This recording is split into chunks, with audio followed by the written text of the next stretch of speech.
नमस्कार नमस्कार नमस्कार दोस्तों, आप सभी का इलेक्ट्रीशियन थ्योरी टेक्निकल में स्वागत है। पर अगर आप लोग अभी तक इस चैनल को नहीं सब्सक्राइब किए हैं तो आप सबसे निवेदन है कि आप लोग तुरंत इस चैनल को सब्सक्राइब कर लें। बगल में आपको बेल आइकन मिलेगा, बेल आइकन को आप लोग को दबा देना है, जिससे मेरे वीडियो का नोटिफिकेशन आपके पास बहुत जल्द पहुँचे। ठीक है ना। देखिए मैं स्टार्ट करता हूँ अब। देखिए सबसे पहले आप लोग को पढ़ा जाएगा क्या होता है प्रकाश, क्या है प्रकाश के बारे में। आप बता देगा डेफिनेशन। प्रकाश क्या है? तो प्रकाश एक प्रकार की ऊर्जा है जिसकी सहायता से हम वस्तुओं क्या कर सकते हैं, देख सकते हैं। ठीक है ना। प्रकाश क्या है? प्रकाश एक प्रकार की क्या है? प्रकाश एक प्रकार की ऊर्जा है। प्रकाश एक प्रकार की क्या है? तो प्रकाश एक प्रकार की ऊर्जा है जिसकी सहायता से हम वस्तुएं देख सकते हैं। उसे क्या कहते हैं? उसे प्रकाश कहते हैं। ठीक है ना। उसे क्या कहते हैं? उसे प्रकाश कहते हैं। प्रकाश की जो चाल होती है, प्रकाश की चाल 3 × 10⁸ मीटर प्रति सेकंड होता है। ये चीज़ आपको याद रखना है। तो सबसे पहले प्रकाश की चाल किसने मापा था?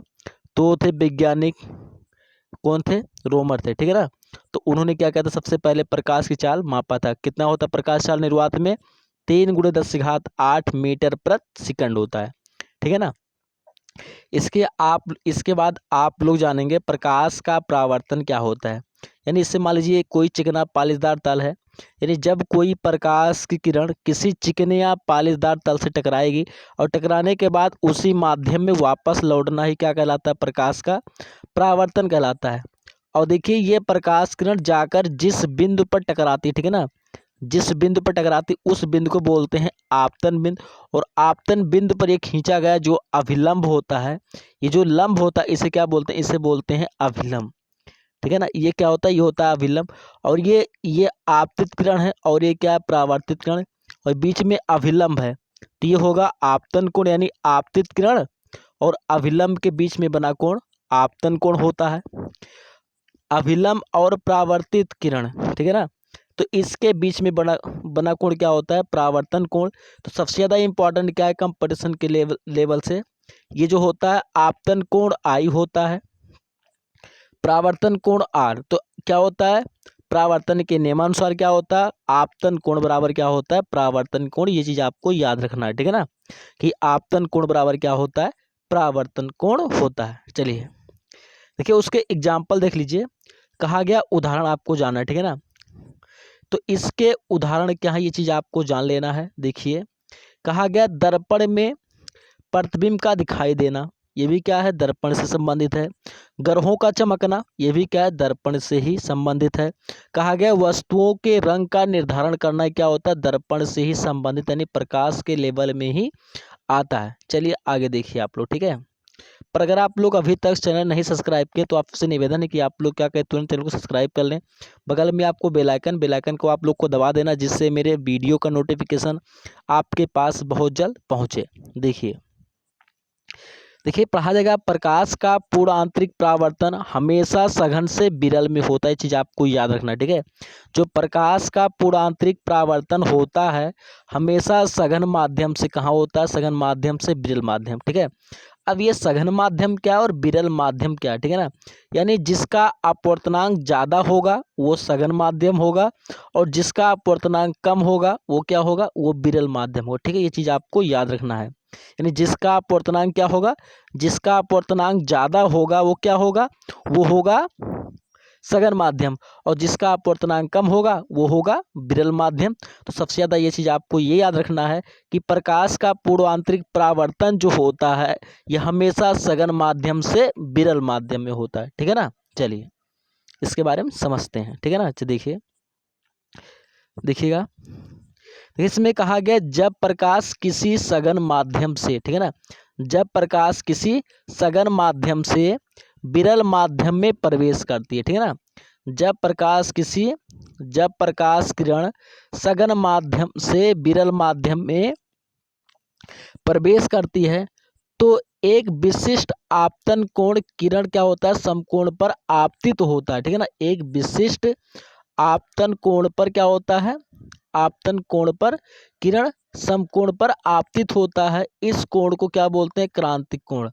अगर देखा है डिटेल भाषा यानी जब आपतन कोण का मान 90 अंश से ज़्यादा होने लगता है, ये चीज़ आप शॉर्टकट में जानेंगे। जब आधिक बोला गया यदि आपतन कोण क्रांतिक कोण से क्या हो, अधिक हो, ठीक है ना।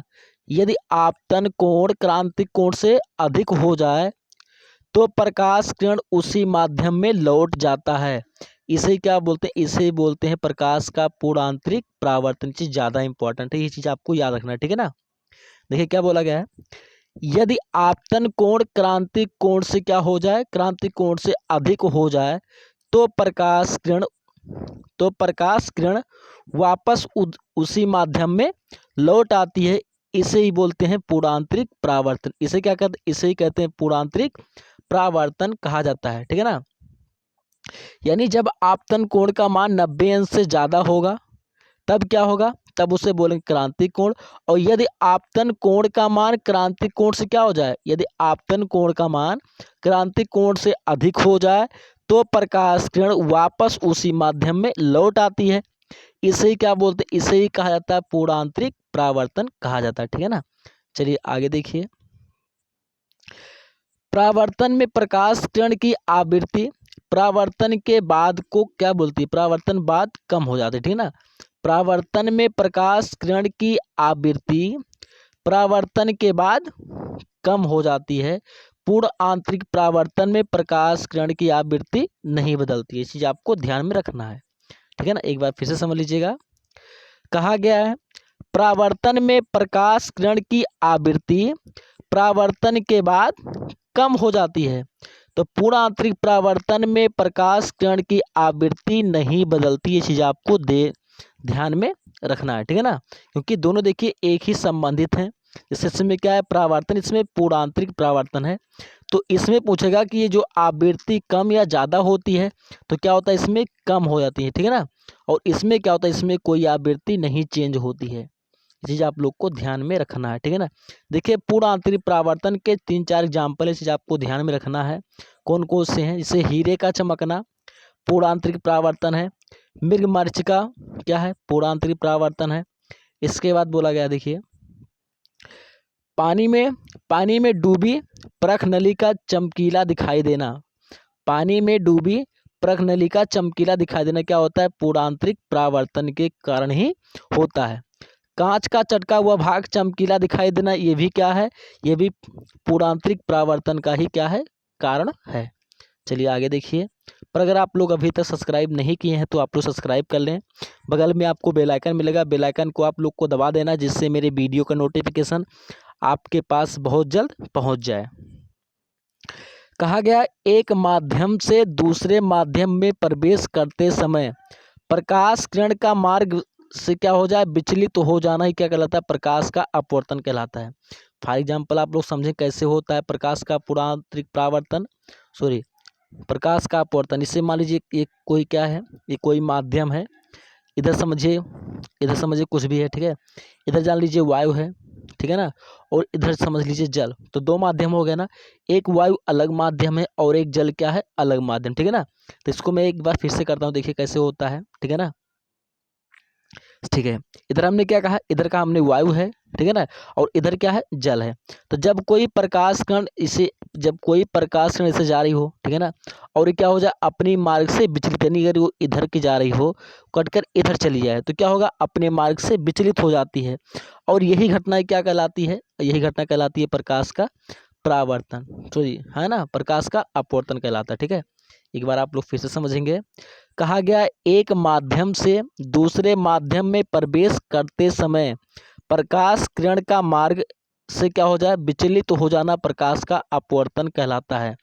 दूसरी भाषा में आप लोग जाने कैसे होता है, एक बार फिर से देखिएगा। कहा गया देखिए, एक माध्यम से दूसरे माध्यम में प्रवेश करते समय से मान लीजिए एक माध्यम है, ठीक है ना, क्या बोला गया देखिए फिर समझिए, कहा गया एक माध्यम से, ठीक है ना, एक माध्यम से क्या बोला गया, एक माध्यम से दूसरे माध्यम में प्रवेश करते समय प्रकाश किरण का मार्ग से विचलित होना, ठीक है ना। इससे मान लीजिए अगर ये इधर को जा रहा हो और ये इधर चला जाए तो क्या होगा, प्रकाश का क्या हो गया, हो गया ना विचलन, यानी अपने मार्ग से हट गया, तो वही क्या कहलाता है, प्रकाश का अपवर्तन कहलाता है। यानी अपने मार्ग से विचलित होना ही क्या कहलाता है, प्रकाश का अपवर्तन। जब कोई प्रकाश कण एक माध्यम से दूसरे माध्यम में प्रवेश करती है और अपने मार्ग से क्या हो जाए, इसी इधर को जा रही है और अपने मार्ग से क्या हो जाए, विचलित हो जाए, ठीक है ना, यानी अपना मार्ग भूल जाए, तो वही क्या कहलाता है, प्रकाश का अपवर्तन कहलाता है, ठीक है ना। देखिए इसमें सबसे पहले बात यह है कि प्रकाश के अपवर्तन के भी दो नियम होता है ना। प्रकाश के अपवर्तन का दो नियम होता है। सबसे ज़्यादा इंपॉर्टेंट क्या होता है, फर्स्ट लॉ, यानी जो पहला जो होता है ये स्नेल का नियम कहते हैं। अपवर्तन के पहले नियम को क्या बोलते हैं, स्नेल का नियम होता है। और ये जो म्यू बराबर होता है, इसका जो अपवर्तनांक होता है साइन आई अपान क्या होता है, साइन आर होता है, ठीक है। क्या होता है, sine i upon sine r होता है, ठीक है ना। क्या होता है, साइन आई अपान क्या होता है, साइन आर होता है। यानी इसका डिफिनीशन कैसे होता है, कहा गया है आपतन कोण की जा, ठीक है ना। आपतन जानते हैं ना, आपतन कोण, आपतन कोण को लिखा जाता है आई से, ठीक है ना। आपतन कोण को लिखा जाता है आई से और अपवर्तन कोण को लिखा जाता है आर से। तो आपतन कोण की जा मीन्स क्या होता है, साइन। आपतन कोण की जा तथा अपवर्तन कोण की जा का अनुपात, यानी sine i upon sine r क्या होता है, sine i upon sine r ही क्या होता है, स्नेल का नियम होता है। क्या होता है, स्नेल का नियम होता है, ठीक है ना। इस चीज़ आपको ध्यान में रखना है। चलिए आगे देखिएगा। देखिए ये प्रकाश के अपवर्तन से क्या क्या चीज़ होता है, कैसे होता है, ये चीज़ आपको ज़्यादा इंपॉर्टेंट है। अगर आप लोग अभी तक सब्सक्राइब नहीं किए हैं तो आप सबसे निवेदन है कि आप लोग चैनल को सब्सक्राइब कर लें। देखिए एग्जाम्पल समझिए, कहा गया पानी में सिक्का ऊपर उठा हुआ दिखाई देता है। पानी में सिक्का ऊपर उठा हुआ दिखाई देता है, क्यों, ये क्योंकि ये भी होता है प्रकाश के अपवर्तन के ही कारण होता है, ठीक है ना। प्रकाश के अपवर्तन के कारण ही क्या होता है, पानी में सिक्का ऊपर उठा हुआ दिखाई देता है, प्रकाश अपवर्तन के कारण ही क्या होता है, ठीक है ना। चलिए आगे देखिए, कहा गया तारों का टिमटिमाना, तो तारों का टिमटिमाना भी क्या होता है, प्रकाश का अपवर्तन होता है। थर्ड देखिए, कहा गया है पानी में रखी छड़ का मुड़ा हुआ दिखाई देना, यानी पानी में रखी छड़ का मुड़ा हुआ दिखाई देना क्या होता है, प्रकाश का अपवर्तन के कारण ही होता है। सूर्य से उदय से पहले सूर्य का दिखाई देना, ये भी क्या है, ये भी प्रकाश का अपवर्तन है। एक बार फिर से समझ लीजिए, कहा गया पानी में सिक्का ऊपर उठा हुआ दिखाई देता है, प्रकाश अपवर्तन के कारण होता है। तारों का टिमटिमाना, पानी में रखी छड़ का मुड़ा हुआ दिखाई देना, सूर्य उदय से पहले सूर्य का दिखाई देना, ये सभी क्या है, ये सभी प्रकाश के अपवर्तन के क्या है, एग्जाम्पल है, क्या है, एग्जाम्पल हैं। चलिए आगे देखिएगा, कहा गया प्रकाश का वर्ण विक्षेपण, ठीक है ना, यानी प्रकाश का वर्ण विक्षेपण किसे कहा जाता है, ये चीज आज आप लोग पढ़ेंगे। कहा गया जब श्वेत प्रकाश को, ठीक है ना, जब श्वेत प्रकाश को प्रिज्म में से गुजारा जाता है, यानी प्रिज्म क्या होता है जानते हैं, प्रिज्म ऐसे यानी त्रिभुजाकार होता है, ठीक है ना। क्या होता है, त्रिभुजाकार होता है, ऐसे होता है प्रिज्म, ठीक है ना। जब श्वेत प्रकाश को प्रिज्म में से जब ऐसे इसको गुजारा जाएगा, ठीक है, ऐसे जब श्वेत प्रकाश को प्रिज्म में से गुजारा जाता है तो वह 7 रंगों में विभक्त हो जाता है, ठीक है ना। तो वह 7 रंगों में विभक्त हो जाता है, ठीक है ना, वह 7 रंगों में विभक्त हो जाता है। इस घटना को वर्ण विक्षेपण कहते हैं, यानी श्वेत प्रकाश को अपने 7 रंगों में क्या होना, अलग होना क्या कहलाता है, प्रकाश का वर्ण विक्षेपण कहलाता है, ठीक है। इसे आप लोग को याद कर लेना है, ठीक है, बढ़िया से, ठीक है। जैसे मान लीजिए एक कोई त्रिभुज है, जब कोई श्वेत प्रकाश की किरण किसी प्रिज्म पर पड़ती है तो वह क्या होता है, वो अपने अवयव 7 रंगों में क्या होते हैं, ऐसे बढ़ जाते हैं, ठीक है ना, ऐसे अपने 7 रंगों में क्या हो जाएगी, बढ़ जाएगी। और यही इन्हीं किरणों के समूह को क्या बोलते हैं, प्रकाश का वर्ण विक्षेपण कहा जाता है, ठीक है। चलिए आगे देखिए, इसमें कहा गया तथा प्राप्त रंगों को समूह को वर्णक्रम कहते हैं, ठीक है ना। यानी जो होता है जो 7 रंग होते हैं, 7 रंगों के समूह क्या बोलते हैं, 7 रंगों के समूह बोलते हैं वर्णक्रम बोलते हैं। जितने 7 रंग होते हैं उन रंगों को समूह को क्या बोलते हैं, समूह मतलब टोटल मिलाकर बोलते हैं, उन्हें क्या बोलते हैं, उन्हें बोला जाता है वर्णक्रम। क्या बोलते हैं, वर्णक्रम होते हैं। अधिकतम तरंग दैर्घ्य वाले प्रकाश क्या किसका होता है, वो लाल का होता है, ठीक है ना। अधिकतम तरंग दैर्घ्य वाला जो रंग होता है वो किसका होता है, वो केवल लाल का होता है। और लाल का जो विचलन होता है वो सबसे कम होता है, ठीक है। तथा कम तरंग दैर्घ्य वाला।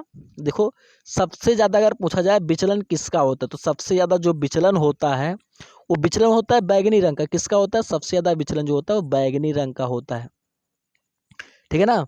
और सबसे कम विचलन किसका होता है? तो सबसे कम विचलन होता है लाल रंग का।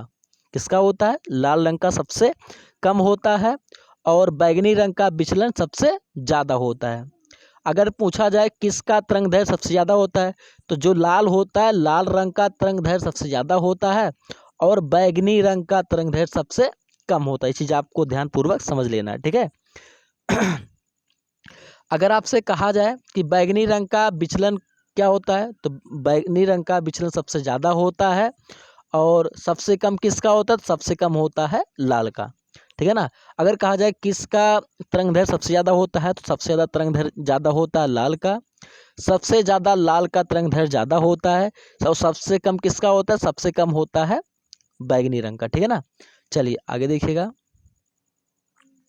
देखिए इसमें कहा गया एक ट्रिक है, अगर आप लोग ये ट्रिक याद रहेंगे तो आपको सातों रंग याद रहेंगे, ठीक है।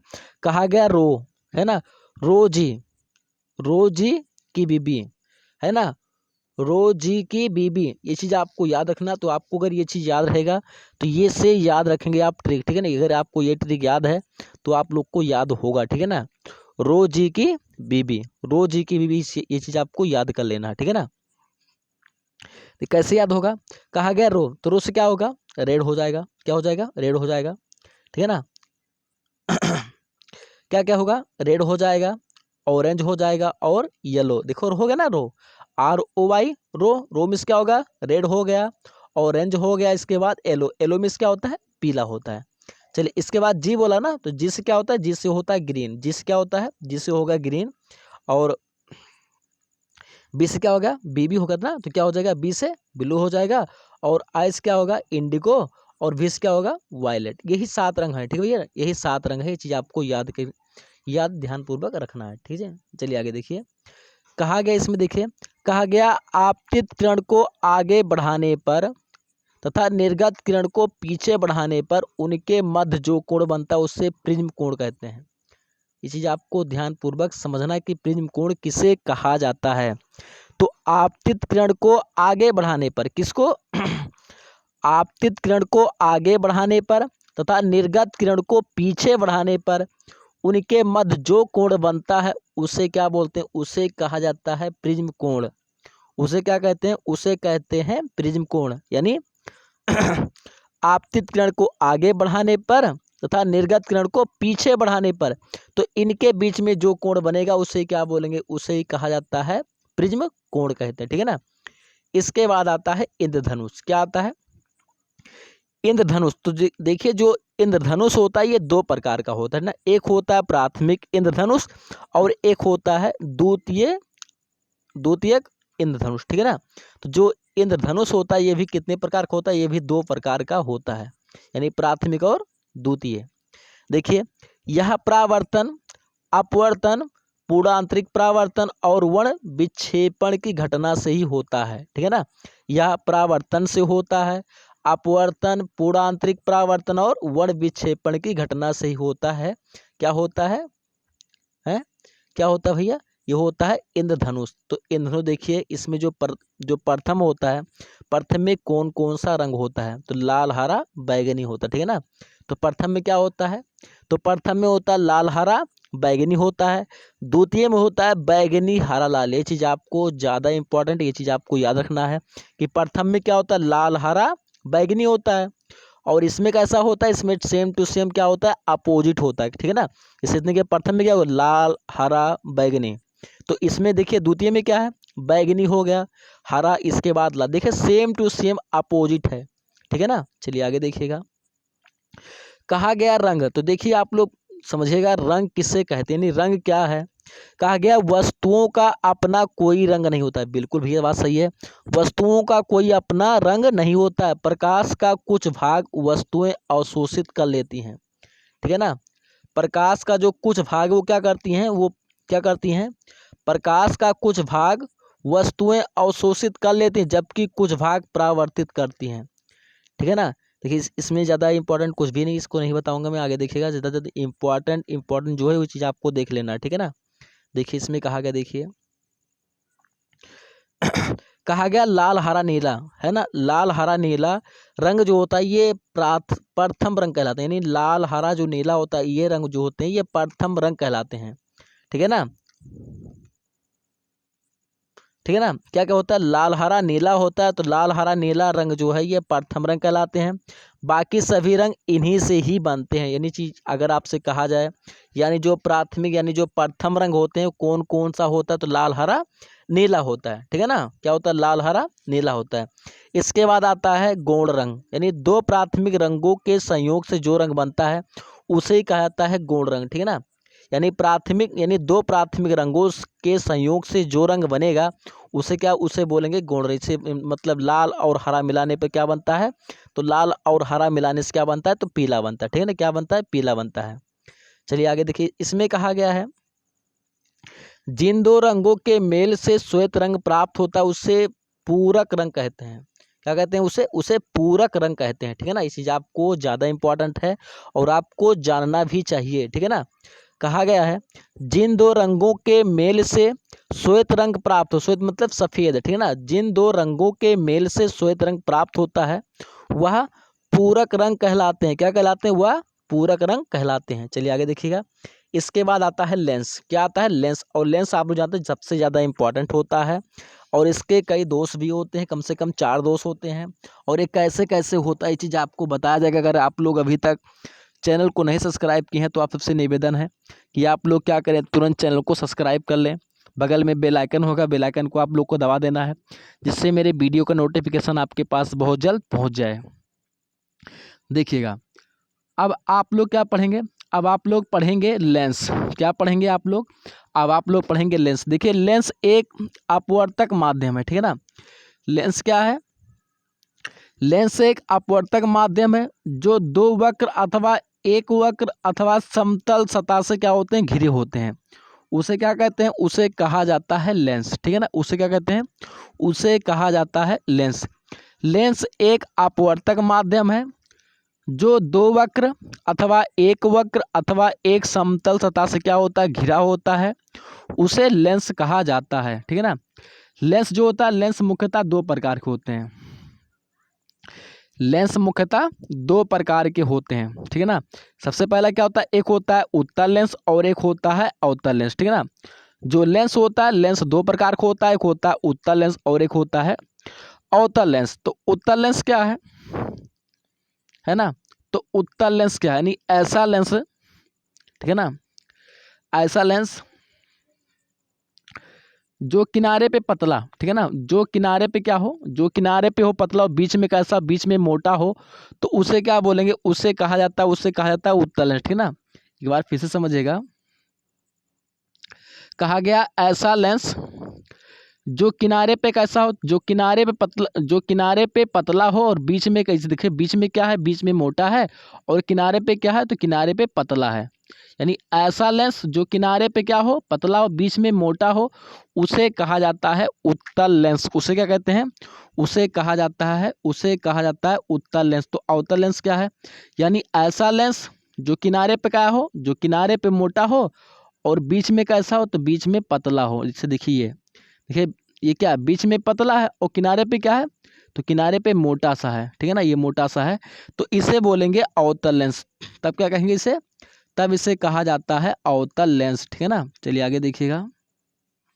तो आप लोग जान गए हो कि उत्तल लेंस क्या और अवतल लेंस क्या है। ठीक है ना, कहा गया उत्तल लेंस, समझिए एक बार, ये पतले किनारे, यानी इसका जो किनारा होता है वो पतला होता है, ये पतले किनारे अथवा मध्य भाग मोटे होते हैं। अभी हमने कहा ना कि जो लेंस होता है, लेंस के जो किनारे भाग होते हैं, हमने कहा इसे ऐसे होता है ना, कैसा होता है, देखिए हमने अभी एक बार फिर से आपको बताया, यानी ऐसा होता है। ठीक है ना, मैं कम बना पाता हूँ ऐसे, ठीक है ना, ऐसे होता है, कुछ ऐसे होता है। ठीक है ना, या फिर समझिएगा ऐसे, देखिए ये क्या होगा, किनारे पे क्या हो, तो किनारे पे पतला होना चाहिए, बीच में अगर मोटा है तो ये देखिए बीच में क्या, तो बीच में मोटा है, तो ये चीज़ क्या कहलाएगा, आपका उत्तल लेंस कहलाएगा। ठीक है, क्या कहलाएगा, उत्तल लेंस कहलाएगा। देखिए कहा गया ये पतले किनारे और मध्य भाग में मोटे होते हैं। उत्तल उत्तल लेंस गुजरने वाले प्रकाश को सिकुड़ता है। ठीक है ना, यानी उत्तल लेंस से गुजरने वाला जो प्रकाश होता है प्रकाश को सिकुड़ता है। उत्तल लेंस जो होता है, अगर उत्तल लेंस से प्रकाश गुजरता है तो क्या करेगा, प्रकाश को सिकुड़ता है, अतः इसे अभिसारी लेंस भी कहा जाता है। ये चीज़ आपको समझना है कि अभिसारी लेंस किसे कहते हैं, तो अभिसारी लेंस कहा जाता है उत्तल लेंस को ही, यानी उत्तल लेंस को अभिसारी लेंस भी कहा जाता है। ठीक है ना, यानी अगर कोई भी प्रकाश आएगा तो प्रकाश क्या करेगा, वो अपनी ओर एकत्रित कर लेगा नहीं। ठीक है ना, चाहे जितना प्रकाश आएगा तो उत्तल लेंस क्या करेगा, वो सब प्रकाश क्या करेगा, अपनी ओर खींच ले, यानी सबको एकत्रित कर लेगा। और इसे ही कहा जाता है, तो इसे ही क्या कहते हैं, इसे ही कहा जाता है अभिसारी लेंस। यानी ऐसा लेंस जो क्या करे, सभी किरणों को अपनी ओर क्या कर ले, अपनी ओर एकत्रित कर ले, तो उसे क्या कहते हैं, तो उसे कहा जाता है अभिसारी लेंस। ठीक है ना, चलिए देखिए उत्तल लेंस के भी कितने पार्ट होते हैं, तो उत्तल लेंस के 3 पार्ट होता है। एक होता है उभयोत्तल, एक होता है अवतला उत्तल, एक होता है समावतला उत्तल। ठीक है ना, तो ये भी कितने प्रकार के होते हैं, तो ये भी 3 प्रकार के होते हैं। चलिए देखिएगा, इसके बाद समझिएगा अवतल लेंस क्या होता है। देखिएगा, कहा गया ये बीच में पतले तथा किनारे पर मोटे होते हैं। जैसे समझिए, अभी हमने कहा कि देखिए क्या है, किनारे पे मोटा है और बीच में क्या हो जाएंगे, पतला भी। देखिए फिर से देखिए, गलत हो गया, देखिए ठीक है ना, देखिए ये किनारे पे कैसा मोटा और बीच में क्या हो गया, पतला। देखिए किनारे पे मोटा, बीच में कैसा है, तो बीच में पतला होना चाहिए और किनारे पे मोटा होना चाहिए, तो वो क्या कहलाएगा, तो वो कहलाएगा उत्तल लेंस। और इन्हें अपसारी लेंस कहते हैं। ये चीज़ आपको ध्यान में रखना है कि यानी अवतल लेंस को अपसारी लेंस कहते हैं।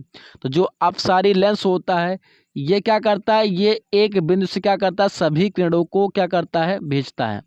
यानी जब एक ही बिंदु से प्रकाश किरणें निकले तो उसे कहा जाता है अभिसारी लेंस। ठीक है ना, तब उसे क्या कहा जाता है, तब उसे कहा जाता है अभिसारी लेंस। ठीक है ना, यानी जब कभी भी एक बिंदु से प्रकाश की किरणें निकलें तो उसे कहा जाता है अभिसारी लेंस। अगर प्रकाश किरणें एक ही बिंदु पर आकर मिले तो उसे क्या बोलेंगे, तब उसे बोलेंगे अपसारी लेंस। और अपसारी लेंस कहा जाता है उत्तल लेंस को, और अभिसारी लेंस बोला जाता है, अभिसारी लेंस बोलते हैं उत्तल लेंस को, अपसारी लेंस कहा जाता है अवतल लेंस को। ठीक है ना, ये चीज़ आपको ध्यानपूर्वक समझना है। चलिए अवतल लेंस के प्रकार, देखिए जो अवतल लेंस होता है ये भी कई प्रकार का होता है, ये भी 3 प्रकार का होता है, उभयावतल, उत्तलावतल और समतलावतल। ठीक है ना, चलिए आगे समझिए। देखिए कहा गया लेंस शक्ति का मात्रा, यानी जो लेंस शक्ति का मात्रा तो डायोप्टर होता है, क्या होता है, डायोप्टर होता है। ठीक है ना, देखिए क्या होता है, P बराबर होता है 1/f। ये क्या होगा, ये जब मीटर में होगा फोकस दूरी तो P बराबर होता है 1/f। ये लेंस शक्ति का मात्रक होता है। ठीक है ना, और देखिए ये क्या होगा, जब फोकस दूरी मीटर में, अगर मान लीजिए फोकस दूरी सेंटीमीटर में हो तो P बराबर आपको लिखना है 100/f। क्या लिखना है, 100/f लिखना है। ये कब होगा, जब फोकस दूरी सेंटीमीटर में होगा। और ये फार्मूला आपको काम आएगा सवाल लगाने में। ठीक है, चलिए आगे देखिएगा, कहा गया ठीक है ना, देखिएगा ये चीज़ आपको देख लेना एक बार। ठीक है ना, चलिए जय हिंद जय भारत। वीडियो ज़्यादा लंबा हो जा रहा है तो आगे कल बताऊंगा मैं इसके अगला पार्ट। अगर आप लोग अभी तक सब्सक्राइब नहीं किए हैं तो आप लोग क्या करें, तुरंत चैनल को सब्सक्राइब कर लें, बगल में बेल आइकन होगा, बेल आइकन को आप लोग को दबा देना है, जिससे मेरे वीडियो का नोटिफिकेशन आपके पास बहुत जल्द पहुंच जाए।